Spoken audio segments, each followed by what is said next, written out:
6회 상계통계 정치 토크쇼 정치인싸 인사해 주세요. 네, 안녕하세요. 윤성입니다. 안녕하세요. 이재영입니다. 안녕하세요. 강성필입니다. 네, 안녕하세요. 김남국입니다. 네, 안녕하세요. 저는 진행을 맡은 아나운서 이정민입니다. 광고 듣고 시작할까요?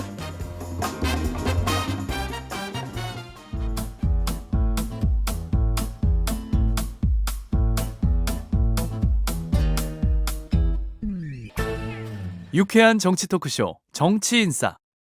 네, 여러분께서는 정치인싸와 함께하고 계십니다. 오늘로 6.3 지방선거가 꼭 87일 남았더라고요. 네, 출마자들의 윤곽이 한둘씩 나고 있는데 지자체장 선거 못지않게 국회의원 재보궐선거에도 관심이 뜨겁습니다. 그래서 현재까지 확정된 재보선 지역 4곳 가운데 단연 주목도가 높은 인천 계양을 이야기부터 해보겠습니다.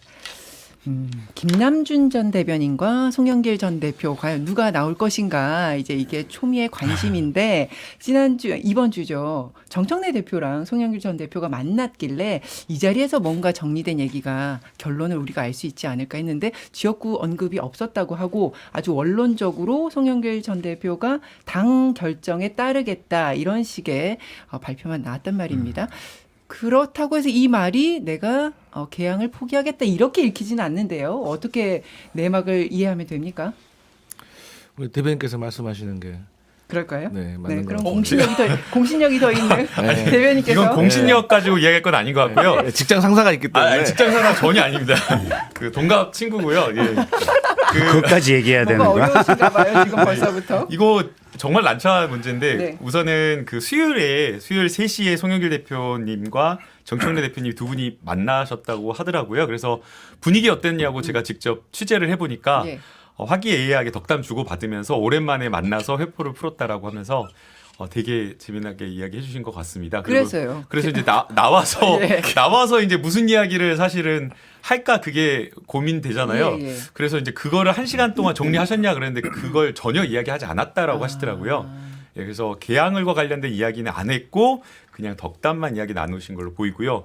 대개는 대표 간에 중진 의원 간에 이렇게 들어가서 밖에 나와서 기자들이 당연히 물을 게 예상이 뻔하잖아요. 예. 그래서 그 안에서 조율해서 뭔가 이야기할 수도 있는데 그런 것도 전혀 없었고 그냥 평범한 일상적인 이야기 나눴다라고 하고 있고요. 그럼 왜 만납니까? 왜 만나냐 이제 서로가 이제 네. 부담되는 상황을 어려운 상황을 다 이신전심 이해하고 있는 그런 상황으로 생각이 되지 않나 이렇게 생각이 근데 듭니다. 당 그 결정을 전날- 따르겠다 이 말은 그럼 어디서 나온 거예요?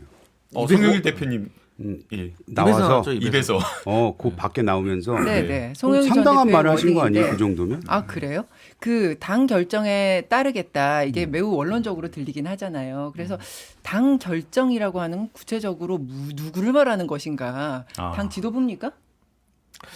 당 지도부겠죠. 그러니까 저는 이게 듣는 사람에 따라서 네. 저는 되게 부담스러운 어떤 발언으로 느껴질 수도 있겠죠. 예를 들어서 정청래 대표께서 상당히 부담감 느끼실 거예요.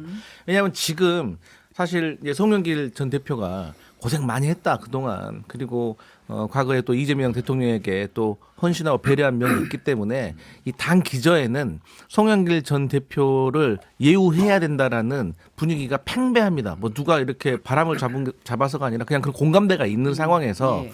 그런다고 해서 또 대통령의 입이었던 김남준 전 대변인을 또 우리가 아름답게 잘 안착시키는 것도 저는 당에서 되게 중요하기 때문에 만약 이 교통정리가 잘 안 되면은 사실 정청래 대표에게 원망이 갈 수가 있거든요. 그래서 저는 정청래 대표께 또 어려운 문제도 아니에요. 네. 이게 뭐 자리 하나만 있으면 사실 뭐 피튀기가 싸울 수도 있지만 그런 문제가 아니기 때문에 저는 정청래 대표께서 정치력을 잘 발휘하셔가지고 저는 잘 해결할 걸로 봅니다. 그 전날 이른바 치맥 회동이 있었잖아요. 송 전 대표랑 뭐 한준호 의원이랑. 그래서 친명 인사들과 만나서 뭔가 대통령의 의중을 전달하고 그것들을 좀 보이게끔 자리를 언론 플레이를 한 것 아닌가 또 뭐 이런 해석들도 나왔고 그리고 이어서 다음날 정청래 대표까지 만나니까 뭔가 마무리가 됐구나 이렇게들 보였는데 지금 메시지가 없길래 막 가진 추측들이 나오는 상황이에요. 사실 그 전날 치맥 회동은 송영길 대표 위주로 이렇게 뭔가 기사도 나오고 해야 되는데 결국 한준호 의원만 그 득을 본 것 같은 느낌이에요. 친명의 핵심이야. 이분이 이제 확실히 인정받는구나 이거지. 별 내용이 없었기 때문에 송영길 대표 관련한 건 안정해진 것 같고 근데 결국 분위기상 김남준 전 대변인이 개항에 가는 게 아니냐 뭐 이런 예측이 점점 많아지네요. 제가 이렇게 들어보니까. 근데 김남준 전 대변인 입장에서도 사실은 지금 이 분위기가 부담스러울 수 있잖아요. 그럼에도 개항을 출마 의지를 굽히진 않고 있단 말이에요. 그 이유는 뭐라고 봐야 될까요? 여기 무슨 폭탄 이상한데요? 던지는 것도 아니고 왜 서로 그래요? 이렇게 눈빛을 주고받으세요. 서로 네. 쳐다만 보고. 이제 그 인터뷰를 나오면서 이제 처음 인터뷰를 했더라고요. 그 인터뷰한 것을 보면 개항을이 품어줬다. 그리고 정치를 한다라고 하면 여기서 열매를 맺겠다라고 하면서 결국에는 이재명 대통령을 배출한 그 정치적인 어떤 자산을 이어받겠다라는 그 생각이 강한 것 같습니다. 그리고 이제 정치를 되게 어떤 사람이 하겠다라고 했을 때 정치의 목적이라든가 목표라든지 이런 걸 많이 갖잖아요. 근데 아마 김남준 대변인은 단기적으로는 이재명 대통령이 국정 성공, 국정 과제를 뒷받침하고 국회에 들어가서 돕겠다라는 그 뜻이 강한 것으로 보이고요. 또 여러 이제 아무래도 뭐 10여 년 이상 지근거리에서 대통령을 가깝게 모시면서 국정 철학이라든지 이런 거를 제일 잘 아시는 분이잖아요. 그래서 그런 것들을 이어서 또 계속 자산으로 삼아서 정치를 하겠다라는 뜻 아닌가 생각이 듭니다. 그 박찬대 의원이 인천시장 단수 공천되면서 그 지역구 연수갑도 보궐이 확정됐잖아요. 그래서 이 두 인물 가운데 한 명은 연수갑으로 정리가 될 거다 이런 관측들도 나오고 있는데 박찬대 의원의 메시지가 조금 의미심장한 것 같아서요.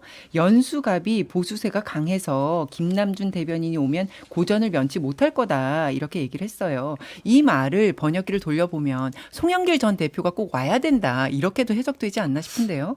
한 분이 더 있잖아요. 박남춘 전 시장. 네, 전 저는 인천시장. 박찬대 의원 말씀이 김남준 의원 오면 좀 어렵다는 거는 뭐 다 동의하실 거고 그래서 송영길 의원이 왔으면 좋겠다라기보다는 박남춘 전 시장이 왔으면 좋겠다라고 저는 해석을 했어요.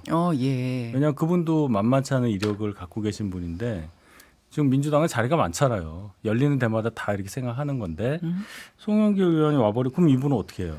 그러니까 송영길 의원은 또 광주 출신이고 하니 또 광주 뭐 이런 얘기도 있더라고요. 그러니까 박남춘 연수, 개항에는 김남준, 송영길 의원은 뭐 호남에 예. 뭐 이런 얘기도 있으니까 그게 더 합리적으로 보이긴 해요. 예, 제 생각입니다. 예. 어떻게 해석하면 됩니까? 저도 말씀하셨던 것처럼 이제 뭐 어떻게 퍼즐을 맞출지는 모르겠지만 이제 저희 당 입장에서는 어째 당의 자산들이기 때문에 뭐 우리가 뭐 카드가 없는 것도 아니고 여러 가지 카드가 있기 때문에 교통 정리를 원만하게 하는 게 좋은데 저는 이왕이면 빨리 했으면 좋겠다. 그래야지 좀 불확실성을 좀 제거해야지. 왜냐하면 이걸 가지고 혹여 오해가 막 생기고 그러거든요. 아니, 그 호시탄탄 막 국민의힘에서 저렇게 막 제3자처럼 그렇게 강 건너 불보듯 말씀하시면 당사자인데. 어떡합니까? 네. 예? 제가 당사자는 아니잖아요. 당 부대변인이시잖아요. 예. 네, 사실 이제 표현의 자유가 별로 없어요. 그래서 좀 빨리 정리됐으면 좋겠다. 네, 이런 입장입니다. 그러니까 송전 대표가 어쨌든 개항을 양보를 하면서 뭔가 약속을 대가로 받지 않을까 뭐 이제 이런 일각의 시선들도 있던데 그 시각에 대한 해석은 어떻게 하세요? 약속을 받는 그런 정치는 과거 정치여서 지금은 그런 게 없는 것 같아요.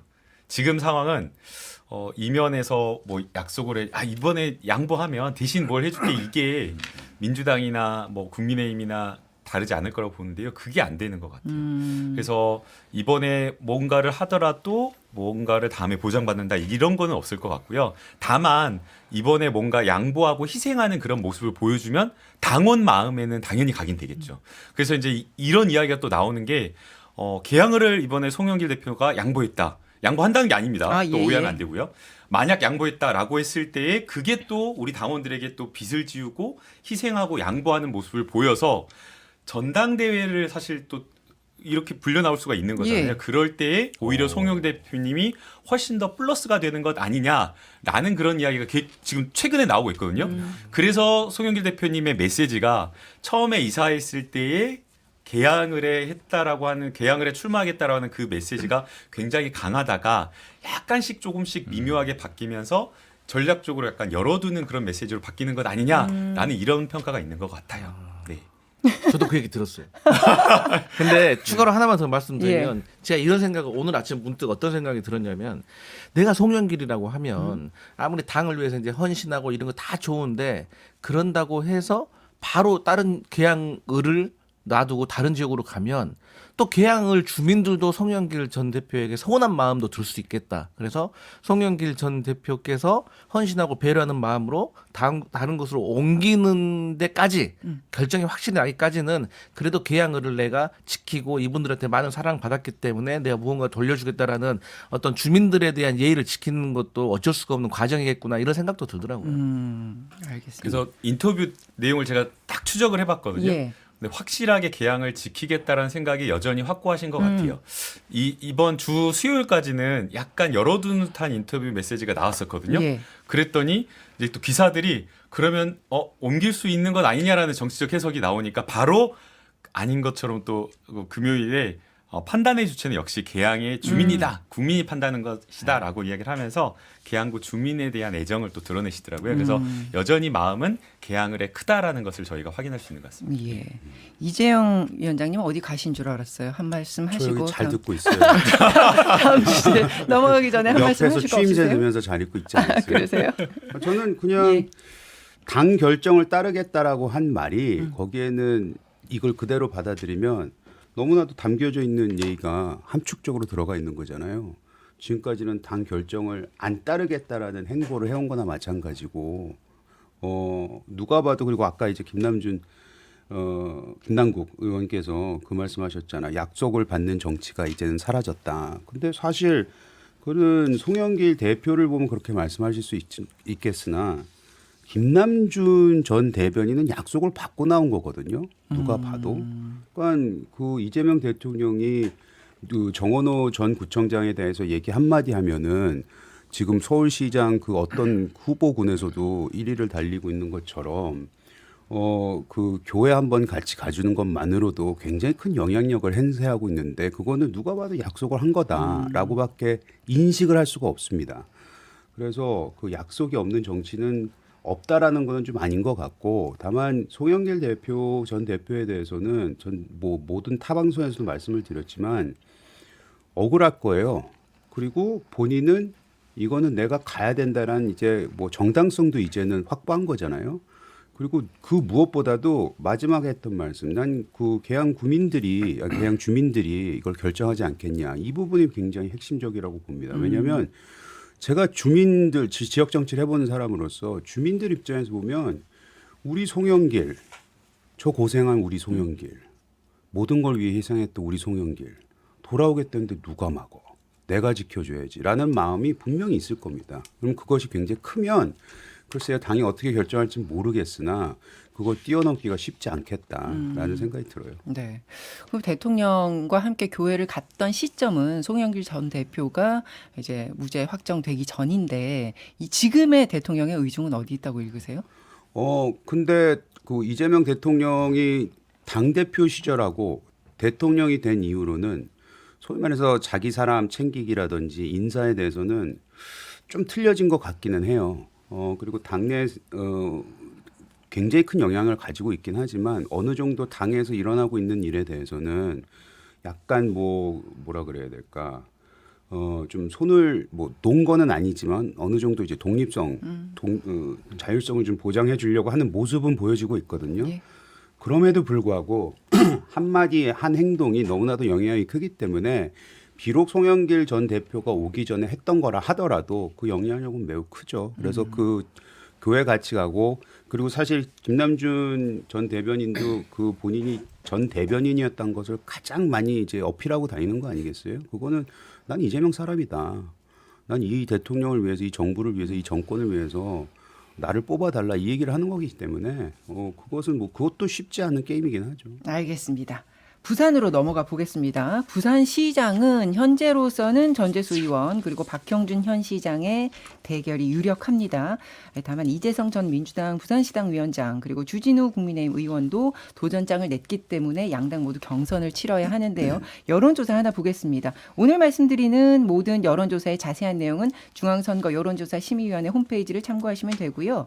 부산 경남 언론인 KNN 의뢰로 서던포스트가 지난 3일부터 4일까지 실시한 여론조사에서 부산시장 적합도에 전재수 29, 박형준 17.5, 주진우 13.7, 그리고 가상으로 양자 대결했던 부분은 전재수 의원이 40.2, 박형준 시장이 26.7%가 나왔습니다.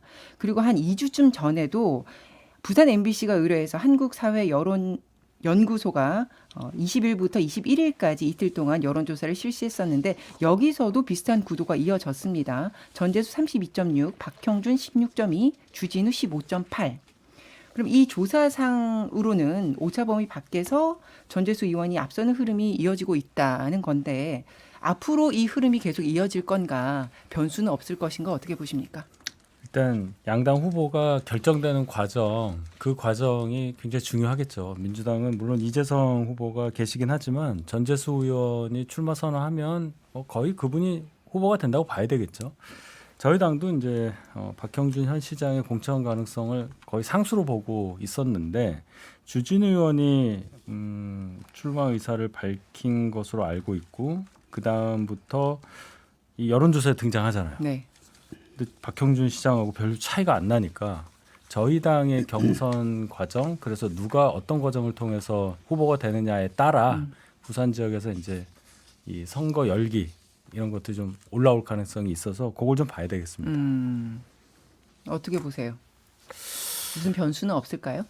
뭐 변수는 뭐 충분히 생길 수도 있겠죠. 근데 이제 변수가 생기려고 하면 기본적으로 지금 흐르는 어떤 여론을 보면 국민의힘이 무엇인가 달라진 모습을 보인다거나 아니면 기존에 지금 부산시장을 노리고 있는 국민의힘 후보 중에서 기존 후보 말고 뭔가 좀 새롭고 신선하고 뭔가 부산 시민들의 마음을 좀 이렇게 달래줄 수 있는 그런 분이 나오지 않는 이상은 사실 전재수 의원의 지지율이 저는 계속해서 갈 거라고 생각하고 결국에는 이게 대통령의 지지율과 또 대통령이 얼마만큼 부산에 대해서 발전을 시킬 수 있겠는가에 대한 믿음이 저는 부산 시민들에게 전재수 의원을 통해 가지고 나타나고 있다고 생각을 하거든요.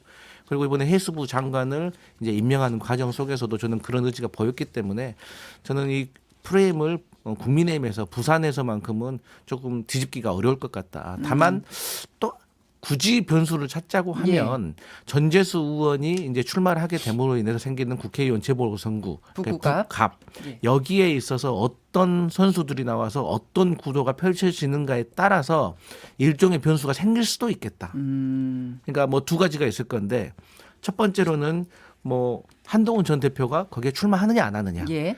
두 번째로는 민주당과 조국혁신당이 연합을 해가지고 뭐 혹여라도 조국 대표를 뭐 공천을 한다거나 아니면 민주당에 좀 새롭고 신선한 뭐 예를 들어서 하정우 수석 얘기도 좀 나오는 것 같던데 예. 이런 좀 신선한 후보가 나오느냐 이런 것도 조금 변수는 될 수 있을 것 같습니다. 이게 사실 이번에 선거가 다 유기적으로 얽혀 있다 보니까 지역구 공천 네. 이 인물의 상징성 때문에라도 전체 판도에 영향을 줄 수도 있다 이제 이 말씀이신 건데. 저는 인물보다는 오히려 성과, 예. 국정 과제 성과 때문인 것 같아요.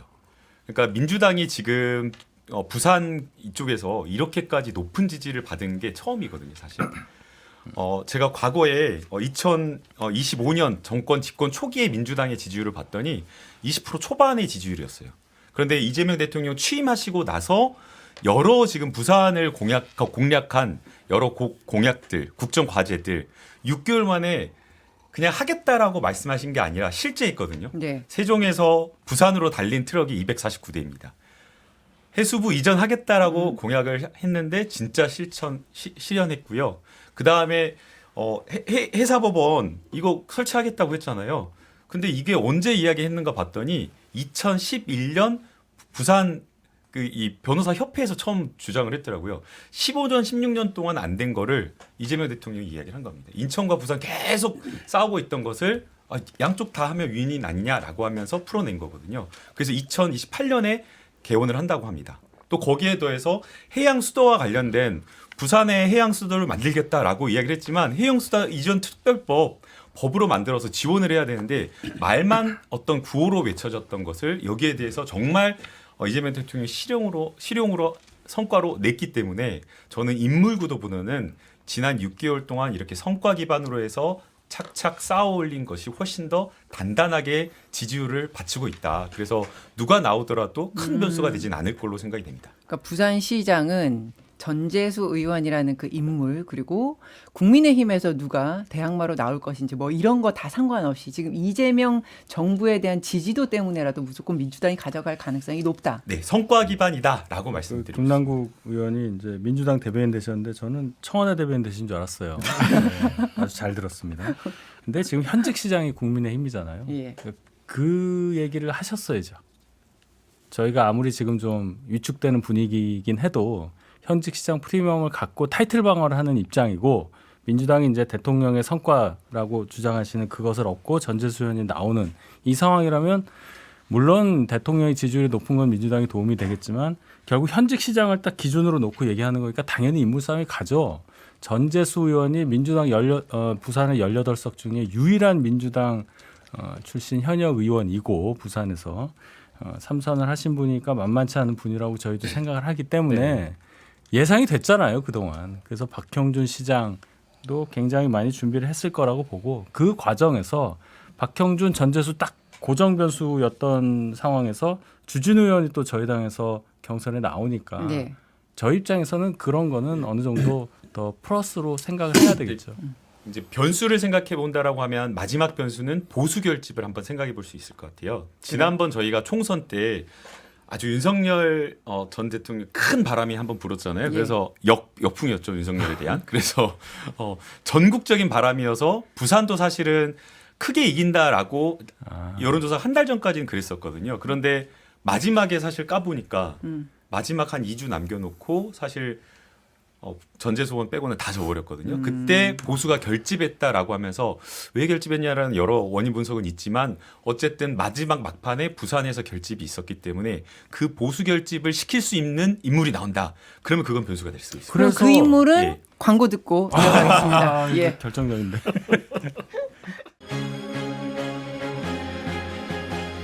지금 여러분께서는 6회, 상쾌, 통쾌한 정치 토크쇼 정치 인싸를 듣고 계십니다.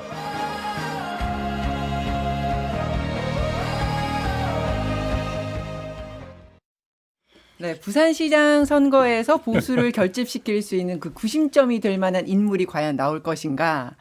그래서 북구갑에 한동훈 전 대표가 나옵니까? 그 보수 결집 말씀하시다가 지금 네, 광고 그렇게, 나왔는데요. 뭐 저희가 능동적으로 보수 결집 되는 것도 중요하지만 지난 총선 같은 경우를 보면은 부산이 왜 민주당이 이렇게 성적이 안 좋았냐 따지면 이제 어느 분의 영향이 있잖아요.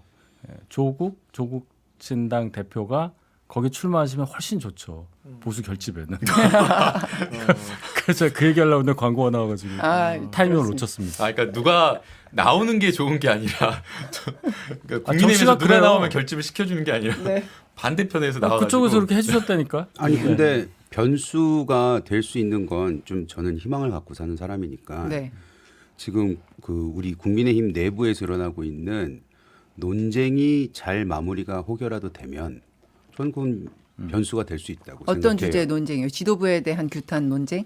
그렇죠. 그 지도부의 뭐 노선 변경은 단순한 노선 변경으로는 그건 될 것 같지가 않고 지도부가 진짜 반성하면서 뭐 사퇴를 한다든지 진짜 희생하는 모습을 보이면은 그것이 이제 아까 우리 역풍이 될 수 있다. 김남국 의원이 말씀하신 보수 결집에 도움이 될 수도 있다고 저는 생각해요. 그래서 예. 이거는 인물론이라기보다는 지금 진영 내에서 우리는 진영 내에서 이게 어떻게 정리가 되느냐예요. 인물론으로 따지면은 부산은 현역 시장이 있는 거고 서울에도 현역 시장이 있습니다. 각 곳에 현역 시도지사들이 다 있거든요. 그 사람들은 지금 사실 본인들은 프리미엄이 그 당 지지율보다 높아요. 예. 근데 이분들을 지금 끌어내리고 있는 거는 당 지지율이고 당내 이 상황이거든요. 당내 상황이 어떻게 정리가 되느냐에 따라서 전국적으로 혜택받을 만한 후보들이 꽤 많을 것 같다. 저는 이런 생각이 듭니다. 그러면 지금 장동혁 지도부가 유지되는 이상은 현역 프리미엄도 효과를 발휘하지 못할 것이다라고 보세요? 저는 유지가 될 것 같아서 제가 아까 전 희망적이라고 생각을 한 사람이라고 말씀을 드린 건데 전제를 깐 건데 사실 장동혁 대표가 지금까지는 제가 뭐 함부로 말씀 못 드리겠지만 기스는 갔죠. 특히 지난주 배현진 의원의 그 가처분 인용이요? 가처분 인용이 그 기스 꽤 크게 간 겁니다. 지금 뭐 많은 분들이 첫째로는 윤리위원장 사퇴하라는 성명서를 계속 내고 있고요. 그런 바람도 좀 불고 있고요. 그 장동혁 대표 주위에 있는 지도부에서 나오는 메시지들이 조금씩 틀려지기 시작하잖아요. 신동욱 의원도 굉장히 입장이 바뀌었습니다. 불과 한 달 전하고 비교한 게 아니고 2주 전하고 비교해도 제가 봤을 때 한 150도까지는 바뀐 것 같아요. 그리고 심지어는 김재원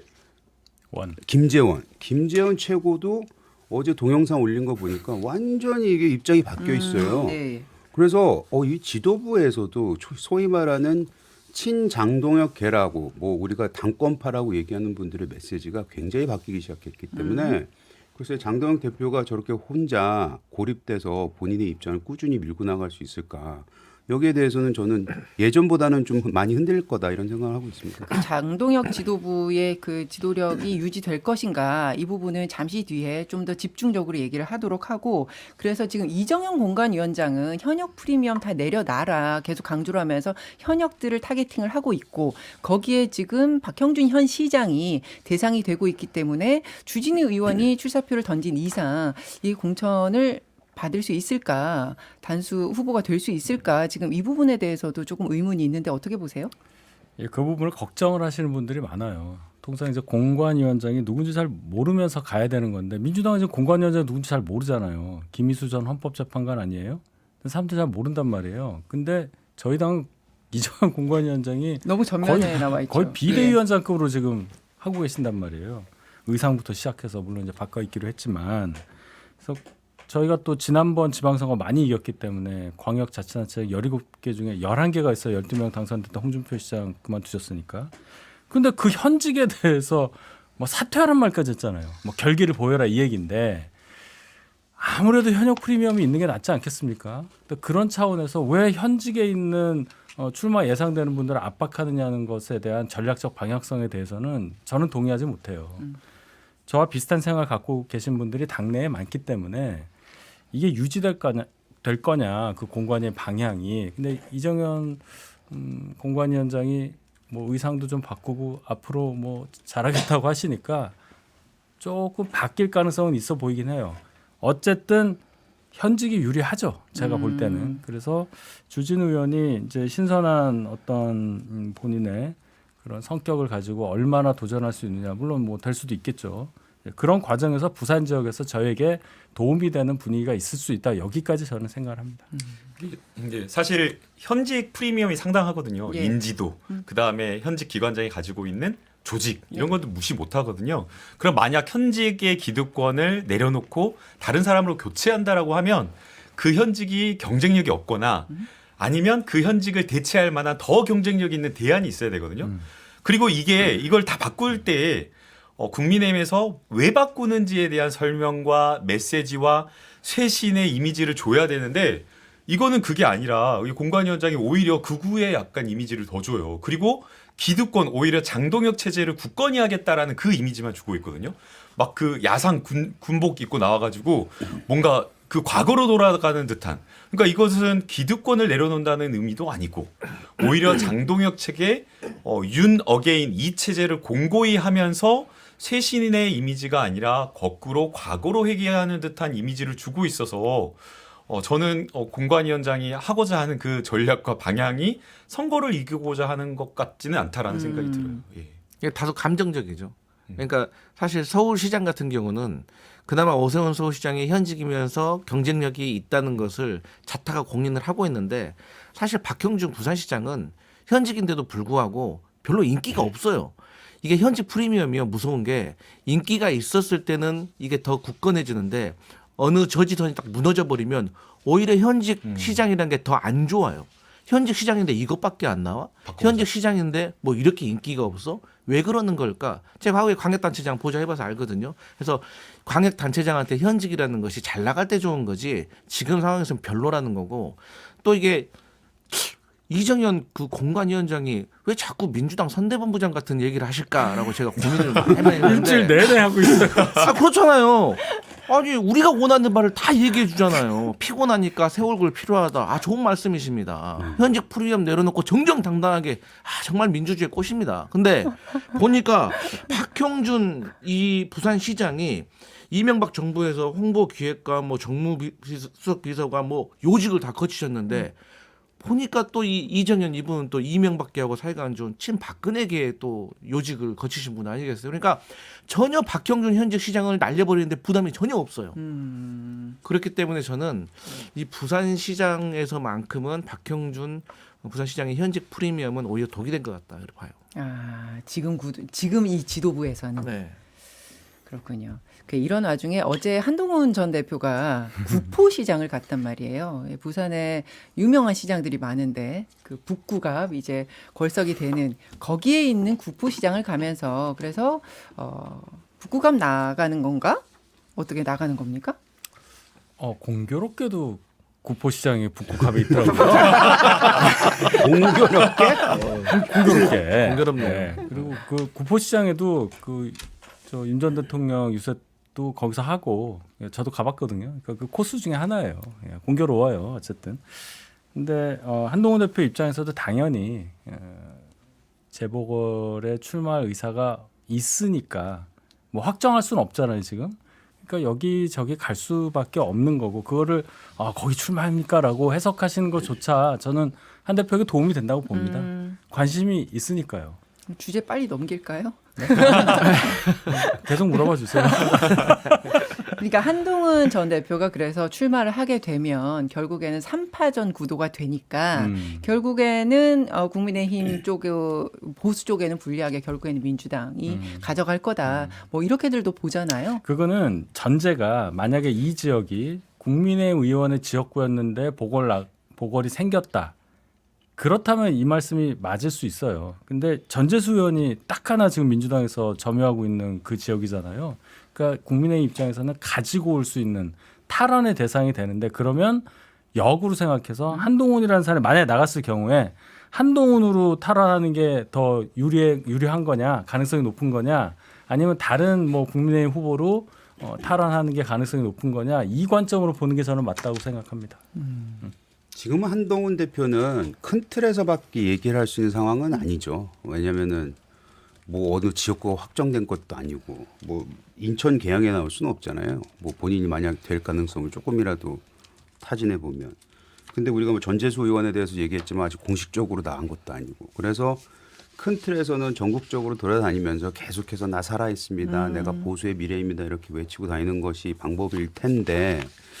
이제 걱정되는 거는 만약 그것이 지속된다면 도대체 한다는 거야 만다는 거야 이런 얘기가 나올 수도 있는 것이고 또 하나는 이게 이준석 모델을 기대하나라는 생각도 들어요. 네, 한동훈 예. 그러니까 예전에 그러니까 동탄에서 나와서 사선, 누가 예. 봐도 안 될 것 같았는데 어쩌면 3파전에서 뚫고 올랐는데 거기에서 이제 가장 큰 메시지는 뭐냐면은 반윤석열이었잖아요. 이준석은 어떻게 보면. 그리고 물론 젊은 사람들 세대도 끌고 가긴 했지만. 근데 지금 이제 한동훈 대표가 가지고 있는 반 장동혁, 반 지도부, 반 윤석열 좋습니다. 좋은데 제가 아까 말씀드렸듯이 만에 하나 이 흔들린 장동혁이라는 본인이 딱 각을 세워놓은 적이 없어져 버리면 사라져 버리면 그러면은 무슨 메시지로 할 수 있을까? 그거에 대한 고민도 좀 해야 될 것 같긴 한데 글쎄 아까 말씀드렸지만 지금 뭐 강론으로 들어갈 수 없는 상황이라서 큰 담론만 얘기하고 있는 것에 대한 이해는 가지만 네. 지방선거가 얼마 남지 않았고 이런 여러 가지 재보궐 선거들이 남아 있기 때문에 거기에서 그러면 바로 치고 나올 수 있을까에 대해서는 글쎄 거기 뭐 선거팀이 있다면은 그 전략 잘 세우셔야 되지 않을까 하는 생각이 듭니다. 옆에 보고 이야기하시면 될 것 같은데. 나 지금 곁눈질 계속 하고 있었어. 잘 접수가 됐나요? 한동훈 선거팀 얘기하니까 갑자기 아니, 한동훈 대표가 지금까지 장동혁 대표를 막 거명하면서 얘기한다기보다는 예. 보수 전체에 대한 담론에 대해서 얘기한 게 훨씬 더 많잖아요. 그러니까 거기에 그게- 방점을 찍어야지. 예, 근데 어쨌든 이제 선거가 있으니까 이게 구도적으로 어쨌든 아슬아슬하게 붙을 수 있는 상황에서 그 지역구를 선택을 해서 이게 표가 3파전이 되면서 보수가 실패하는 그런 결과를 그러면 안 초래하면 되죠. 한동훈 예. 전 대표 입장에서는 아주 정치적으로 앞으로가 굉장히 난항이다 이렇게 보이니까요. 그래서 제가 앞을 보고 이야기를 드리고 싶은데요. 잘 보세요. 네. 선거팀을 이야기하니까 참 어려울 것 같아요. 근데 어려운 상황인데 지금 이야기 들어보면 한동훈 대표는 되게 기분이 좋대요. 네, 돌아다니면서 계속 주목받고 있어서 주목받고 이제 지지자들이 몰려들고 와 해주니까 그걸 되게 좋아한다고 그러더라고요. 그러나 지금 선거 구도는 사실 녹록치 않아요. 3파전 부산을 나가건 대구를 나가건 쉽게 이길 수 있는 구도가 아니거든요. 지금 민주당의 어떤 표는 딱 진보 한 사람 후보로 모아져 있는데 대구 경북이든 부산이든 거기서는 다 보수표를 갈라먹는 거거든요. 그런데 이 메시지가 반장동혁으로는 안 돼요. 그렇게 안 한도- 한다잖아요. 아니 근데 그 얘기는 한 적이 없어요. 한 적은 없는데 지금 그걸로 싸우고 있었잖아요. 그런데 지금 과거에 그래도 이준석 전 대표 같은 경우에는 박근혜 탄핵을 인정해야 된다라고 와서 대구에서 가서 그런 어떤 보수의 미래를 외쳤어요. 근데 지금 한동훈 대표 같은 경우에는 그런 어떤 굵직굵직한 선굵은 메시지가 잘 전달되지 않고 잘 보이지 않는 것 같아요. 알겠습니다. 그래서 지금 한동훈 대표가 거리에서 굉장히 밝고 뭔가 이렇게 어깨에 뽕 들어갔다라는 이야기는 많이 듣지만 선거를 막상 닥쳤을 때 지금 구도가 나오진 않지만 닥쳤을 때의 선거의 미래는 밝지 않는 것 같아요. 알겠습니다. 그 국민의힘 내에서 가장 뜨거운 지역 중에 하나가 또 대구시장이잖아요. 그래서 초반 레이스가 추경호, 주호영, 이강구도라는 관측이 많았었는데 언제부터 지금 이진숙 전 방통위원장이 거론이 되면서 여론조사에서 1위를 달리고 있는 조사들도 나오고 있습니다. 이 흐름은 어떻게 보세요? 이거는 지금 논의할 수 있는 상황이 아니에요. 그래서 대구 경북 통합 행정 TK 통합이 되면 이 대구- 구도가 다 재편됩니다. 예. 그렇기 때문에 지금 대구에서 누가 있네 없네 뭐 누가 더 앞서네 뒤치락거린다 이거는 솔직히 말해서 의미가 없고 그냥 제가 봤을 때 현 시점에서 중요한 거는 TK에서 특히 대구 민심이 어떻게 흘러가고 있느냐 그 당에 대한 그것이 저는 제일 관전 포인트라고 생각해요. 그래서 어떻게 흘러가고 있습니까? 뭐 여론조사는 뭐 제가 굳이 말씀 안 드려도 지금 위기잖아요. 예. 우리는 동률이 위기잖아요, 사실은. 그렇기 때문에 그런 부분에 있어서 이게 지금 관전 포인트지 어떤 한 인물에 대해서 얘기하는 거는 뭐 별로 의미가 없다. 저는 이런 생각이 들어요. 이 TK하고 통합되면은 이철우 의원이 다시 나오시면 그 누가 이겨요? 라는 생각이 들 정도로 굉장히 셉니다. 예를 들면은 뭐 이런 식으로 그 인물론에 대해서는 제가 뭐 굳이 말할 필요가 없을 정도로 무의미하다 지금은 저는 그렇게 말씀드리고 싶네요. 지금 대구 지역 판도와 관련해서 말씀하신 것처럼 대구 경북 통합이 제일 큰 변수가 됐는데 만약에 이제 다음 주라도 이 행정 통합이 되면 대구에서는 보궐선거 자리가 안 나오게 될 가능성이 높고 그리고 초대 특별시장은 경북 몫으로 해야 된다. 뭐 지금 이런 여론이 높은 것 같더라고요. 그래서 이철우 현 지사나 그리고 국민의힘에서는 김재원 최고가 후보로 나올 가능성이 있다. 뭐 이런 얘기도 있던데요. 김재원 후보가 요새 이렇게 돌아다니면서 김재원 TV라는 영상 통해서 이렇게 나오는 거 보면은 굉장히 곤란한 상황을 많이 당하시는 것 같아요. 예. 물론 김재원 후보가 될 가능성도 있겠죠. 근데 일반적으로는 현 지사인 이철우 지사가 통합 후보가 될 가능성이 높다 이렇게 보시는 분들이 많고 또 한편으로는 주호영 의원이 대구에서 지금 6선이잖아요. 예. 근데 또 출신은 경북 울진이에요. 그래서 양쪽 다 갖고 있다. 뭐 이런 얘기도 있으니까 그건 또 뚜껑 열어봐야 되겠죠. 예. 근데 김재원 TV 그냥 그게 웃기더라니까 어제 올라온 게. 왜요? 그러니까 그게 라이브더라고요. 라이브야. 라이브여서 편집이 안 되니까. 아니 근데 라이브였어요? 근데 네, 그거를 본인이 올렸잖아요. 그러니까 라이브가 그렇게 올라간 거예요. 아니 근데 그거를 그대로 그렇게 올리고 내리지도 않고 지우지도 않는 게, 이거는 김재현 의원 그 텍스트로만 보면은, 이건 김재현 의원이 진짜 누가 몰카당해서 올린 거 아니야 이 생각이 들었는데 본인이 진짜 올렸더라고요. 근데 거기에는 사실 현 지도부를 까는 윤석열과 뭐 전륜하라 내지는 한동훈 왜 쫓아냈냐 뭐 이런 얘기잖아요. 근데 김재현 의원이 이거를 올렸단 말이야. 이거 입장 변화가 생기는 거 아니야? 뭐 이런 생각이 들 정도로 그분이 그런 것도 잘하세요. 그리고 항상 입장을 바뀔 때 뭐 많이 바뀌었다고 얘기하면 안 되겠지만 바뀔 때 이런 미리 잘 밑밥을 다 깔아놓으시기 때문에 어제 난 그거 보면서 진짜 김재원 최고마저도 이런 식으로 얘기하는 거 보면 현 지도부에서 특히 장동혁 대표에 대한 마음이 좀 멀어지는 게 아닐까, 거리두기가 시작된 게 아닌가 이런 생각이 들더라고요. 대구 경북 통합이 이번 주에 가능할까요? 저는 가능해져야 된다고 생각을 합니다. 대구 경북이 정치적인 이해관계로 인해 가지고 통합이 안 된다는 것은 무엇보다도 이제 대구 경북 주민들에게 피해인 거잖아요. 그리고 또 대구 경북이 된다고 하면 저는 그 여파가 대전 충남도 저는 압박을 할 수가 있다고 생각을 해서 사실 이 5국 3특이라는 이 국가 전체적인 균형 발전을 위하고 또 이 수도권으로 밀집되고 있는 것을 해결하는 것은 저는 장기적으로 봤을 때는 이 메가시티 만드는 것밖에 없다고 생각하거든요. 그래서 저는 대구 경북과 관련해 가지고는 꼭 됐으면 좋겠다 이런 생각합니다. 대여 투쟁이라는 큰 그림으로 지금 전략을 잡고 있는 장동혁 지도부의 얘기를 좀 해보면 지방선거 90여일을 앞두고 국민의힘이 대여 투쟁을 본격화하고 있는데 도보 투쟁했고요. 그리고 청와대 앞에서 이른바 상복 의총도 열었습니다. 이게 뭐 집회를 신고를 했네 안 했네 뭐 그런 뒷얘기들도 있었지만 전체적으로 여론도 그렇고요. 당내에서도 평가가 썩 좋아 보이지 않던데 어떻게 평가하십니까? 지금 전략? 그러니까 실무적인 뭐 준비가 안 됐다는 지적을 받았었잖아요.